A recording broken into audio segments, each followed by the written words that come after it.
বয়স 60 বছর, গ্রাম 4 পারি না 3 নম্বর ওয়ার্ড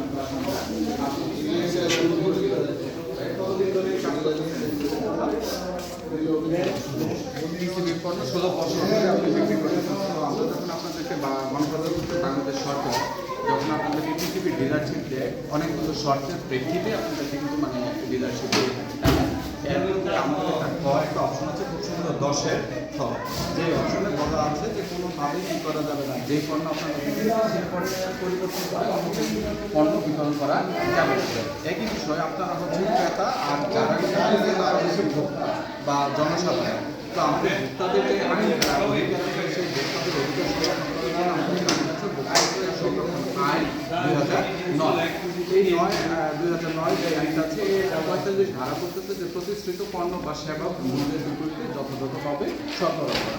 আপনাদের চালের কেজি কত এখানে? 30 টাকা।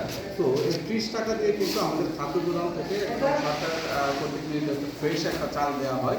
বাট আপনার এখানে আসার পর একাধিক ব্যক্তি ছবি ভিডিও অভিযোগ করে যে খাদ্য গোদাম থেকে যে চাল আমরা সংগ্রহ করছি সেই চাল না দিয়ে সেই চালের পরিবর্তে অত্যন্ত নিম্নমানের চাল, যেটা মরার চাল বা অনেক এসব যে মাছের খাবার হিসেবে দেওয়া হয়েছে, মানে এই চাল বিক্রি করেছে।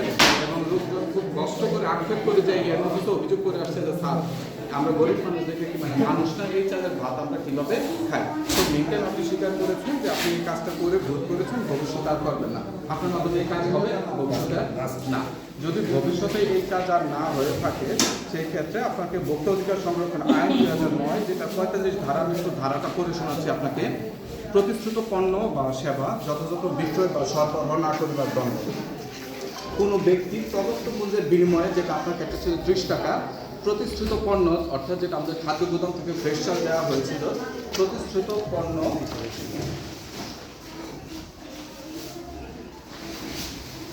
পণ্য বা সেবা যথাযথভাবে বিক্রয় বা সরবরাহ না করলে তিনি অনূর্ধ্ব 1 বছর কারাদণ্ড, আমি আবারও বলছি অনূর্ধ্ব 1 বছর কারাদণ্ড অথবা অনধিক 50,000 টাকা অর্থদণ্ড অথবা উভয় দণ্ডে দণ্ডিত করার বিধান রয়েছে। আপনি যেহেতু নিজে দোষ স্বীকার করেছেন এবং এইটুকু স্বীকার করেছেন ভবিষ্যতে এই ধরনের কাজ আর করবেন না, সেই হিসাবে সেটাকে আমরা আমলে নিয়ে আপনাকে ভোক্তা অধিকার সংরক্ষণ আইন 2009 45 ধারায় যদিও সর্বোচ্চ 50,000 টাকা অর্থদণ্ড এবং 1 বছরের বিনাশ্রম কারাদণ্ডের কথা বলা ছিল, পারিপার্শ্বিক অবস্থা বা পরিস্থিতি বিবেচনায় এবং আপনার দোষ স্বীকারটাকে আমলে নিয়ে আমরা 25,000 টাকা অর্থদণ্ডে আপনাকে দণ্ডিত করলাম, অনাদায়ে 30 দিনের বিনাশ্রম কারাদণ্ডে দণ্ডিত করলাম। তবে শর্ত একটাই যে আপনি কখনোই পরবর্তীতে আর যেই পণ্য বা সেবা টাকার বিনিময়ে আপনার দেওয়ার কথা সেটা বিক্রয় করবেন না।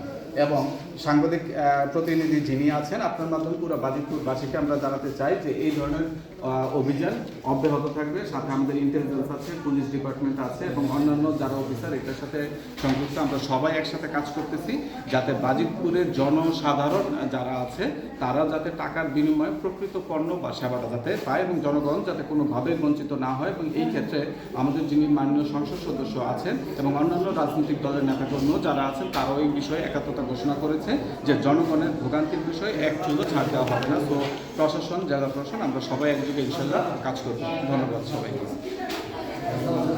হ্যাঁ, টাকাটা দিয়ে আপনারা হচ্ছে